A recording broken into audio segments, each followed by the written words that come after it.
Duh. The year is 1980, and all across cinemas, people are watching Superman 2 only for the credits to end with a message that says, coming soon, Superman 3. And 3 years later, Superman 3 came all right. It sure did.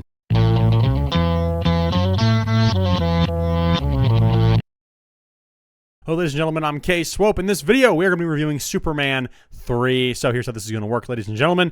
We are going to be talking about the good things about the movie, the bad things about the movie, and then coming together at the end for a score, for a rating. It's going to be on a scale from 1 to 10, 10 being Citizen Kane, 1 being the sensation of stepping on a Lego brick, everyone's favorite. So yeah, let's go ahead and dive right in. Before I say anything, I just want to say this should be no surprise to anybody. This movie's awful. It is terrible. I'm going to talk about that soon. I'm going to say a lot about that when we get into the bad. So let's try to be optimistic. Let's talk about the good things in Superman 3. First thing I found was Clark Kent, okay? We get a lot of time to see Clark Kent more as a fleshed out character, you know, him, this whole Superman Clark Kent dichotomy. We spent a lot of time with Superman in the first 2 movies, and now we get to see a little more Clark Kent. We did a little bit back in Superman 2, but we get to see a lot more here in Superman 3. So that I enjoy seeing because it really, again, shows off Christopher Reeve's acting chops. You know, he's a good actor. He does a good job. Both sides of the character, both done very, very well. But we get some interesting Clark Kent related stories going on, and so I do appreciate that. Got to give credit where credit is due there. Also, fun fact, this movie came out 2 years before the first Back to the Future, and it uses the song Earth Angel as a slow dance song for Clark Kent's, I think it's like 15-year class reunion. Earth Angel, will you be mine? Which I think that was pretty interesting because we later see that as the song that the McFly parents fall in love to in Back to the Future. And I think that's interesting because it's almost like ahead of the curve, kind of foreshadowed. So yeah, I don't know. It's more of a note than a good thing, but I still heard that and I was like, hey, that's funny because much better movie out there that uses this song as well. But yeah. The other thing I got to say is this movie is also the origin of the drunk Superman meme. It's this one. Yeah, you've seen that before. Very funny meme. The scene, pretty comedic, I have to say as well. And we'll get into all of that here in a little bit. But yeah, that's the end of the good stuff.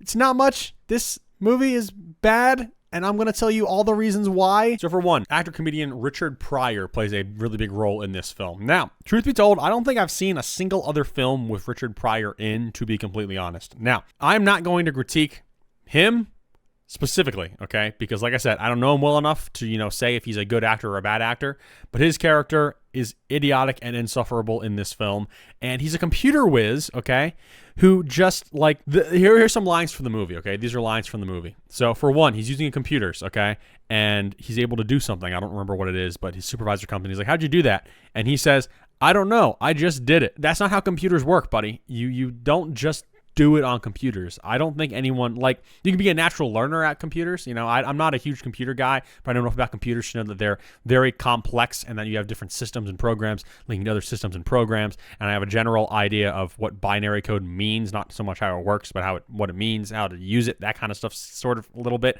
Again, not a genius here, but I know enough to say that you don't just do it on computers, okay?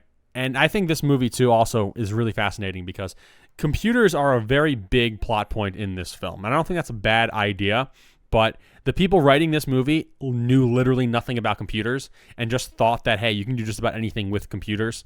And, I mean, you can do a lot of stuff with computers, just about anything. I'm not going that far. I mean, cybersecurity is probably a lot different back in 1983, but this ain't it. Another line later on, though, too, they're asking about how, you know, when you're getting paychecks and they take, you know, like a half a cent off your thing because they round it and everything like that. And Richard Pryor's character is asking, where do they go? And the one guy's like, the computer's nowhere. And I'm like, that's something my grandpa would say. And that's just, it's painful to listen to. It's bad writing. It's, oh my goodness. I hate this so much. As the plot progressed, though, as the plot moved along, we ran into some other issues. So for one, basically, there's this idea where this bad guy, he's like a Lex Luthor stand-in, because I guess they couldn't get Gene Hackman back for this film, but he's there, he's being evil, and he wants to get rid of Superman, so Richard Pryor's character, and computers to make a lot of money. And the plan is to use satellites, hack satellites, scan kryptonite, see what's, you know, in it so they can make their own version of kryptonite. And they present this kryptonite to Superman at this big, you know, event they're throwing in Smallville to celebrate him for, you know, saving this chemical plant thing and stuff. They present it to him, And they expected to kill Superman then and there, which is idiotic for so many reasons. Because for one, we already saw back in the first Superman movie, kryptonite does not instantly kill Superman, okay? It weakens him, makes him feel sick. And I mean, if he spends too much time around it, yeah, it'll start deteriorating physical well-being and stuff. Yeah, he could be in bad shape with kryptonite. But as soon as they revealed the kryptonite out of the thing, that would have caused mass hysteria, mass panic if Superman started acting up because of it. And Superman probably would have made it known that were the case. So basically, the whole thing is a suicide mission. Now, the thing didn't even work because they had some unknown substance that Richard Pryor just put tar in for whatever reason, which then ended up giving the red kryptonite effect to Superman, which is kind of interesting. And we're going to talk about that later. That's probably the most worthwhile thing talking about in this film, if you ask me, and I will be talking about that quite a lot. Before we do, though, I got a lot more things I need to talk to about before then. First thing is Lois Lane gets sidelined in this movie like hardcore, which is really weird because she was such an integral part of the first Superman movie and especially the second one. And she's there at the beginning. She says, hey, I'm going on vacation, and ends up turning into, some other thing, but we never see her for like majority of the film. Then she shows up again at the end, and it's like, what the heck? Now, I think I heard it was some type of beef that Margaret Kidder had with one of the people on the production, like the director or something. I don't remember. I just remember hearing someone spit that fact out at some point. So I don't know what that's about, but that was not great because it's Alana Lang who is Clark Kent's primary love interest in this film, which is also interesting because, I mean, he's still with Lois, but he's still acting with Lana like they're a thing, kind of, sort of, in some ways. And I'm like, bruh, this is not even you under the effects of the fake kryptonite, and you're being a really terrible boyfriend right now. That I do not approve of at all. Not to mention the villains, okay? You basically had knockoff Lex Luthor. He was this Lex Luthor-esque guy who... He was more like Lex Luthor in the comics, more recent comics, than Gene Hackman's Lex Luthor is, honestly, which is kind of weird. But this knockoff Lex Luthor guy, he hires Richard Pryor's character. Richard Pryor's character pulls an office space and takes a bunch of money from the company. But this guy, this not Lex Luthor, is like, hey, I could use someone who knows computers well enough to do that. So he gets him to do his bidding. And then he's got these two women. One is his sister, who's just like this angry, nasty lady all the time. And then the other one is this like bimbo model type girlfriend for hire or whatever. I don't know. And I just feel like that they're just trying to copy Lex Luthor, I feel like, with these characters. The only new character would be the grouchy sister. So, yeah, I don't know. But I feel like they just couldn't get Gene Hackman, and so they figured, hey, let's make another stand-in villain who is serving the same point. Which I gotta say this too. This movie feels kind of sort of like they take everything that we've established in the previous Superman movies and ignore most of it, and instead tell a completely different story with completely different characters, and they just throw Superman into the mix of things. We get some Perry White, we get some Jimmy Olsen. I mentioned we get Lois Lane at the beginning and the very end, but like between those sections of the film, it's completely different. Like yeah, I don't know. It feels so divorced from the Superman lore they've built up so far in this film franchise. It feels like a fever dream, to be quite honest. It feels just so out of left field. And not to mention, with these villains, they're obviously not using comic book villains. In fact, the first time I watched this movie, I actually Googled afterwards. I'm like, who was the villain of Superman 3? Because I'm thinking to myself, there's got to be a comic villain in here, right? I mean, it's a comic book movie. And lo and behold, nothing. This is completely original villains, and I think that is what really brings this film down in certain ways because, yeah, I mean, there's so many ideas, so many characters that they could use to serve their purposes in the comics, and they just choose to ignore all of them for these super generic, poorly written villains, and they're just awful. I hate them so much. I hate so much about this movie, to be quite honest. This is the most brutal review, I'm telling you right now, that I'm going to give anything in a long, long time. Let me tell you that. There's something else that's weird, and I understand what's going on here. I just think it's really weird. It's really bad. So, as I mentioned, there's this synthetic kryptonite that's made, gives Superman the red kryptonite effects. If you don't know anything about red kryptonite in the comics, here's the gist of it, okay? Basically, when a Kryptonian is exposed to red kryptonite, they act the opposite of the way that they should, which is really, really weird. And so they act like that for some period of time, for a while. There's a good episode of Batman the Brave and the Bold where Superman is affected by the red kryptonite, and he's acting really strange, and then Lois, Jimmy, and Batman have to figure out what the heck is going on, and they eventually find out, oh, it's because this jewelry item he came in contact with had red kryptonite, and so they have to go about fixing things. So it's basically the same thing going on here, because he's acting really out of character, really crazy. Again, we get the drunk Superman meme, and part of this, and this is just like, I understand that he's, being a bad guy right now, kind of, sort of, but just seeing Superman do this just feels wrong. He abandons his morals and his ideologies for sex, like literally. in this film.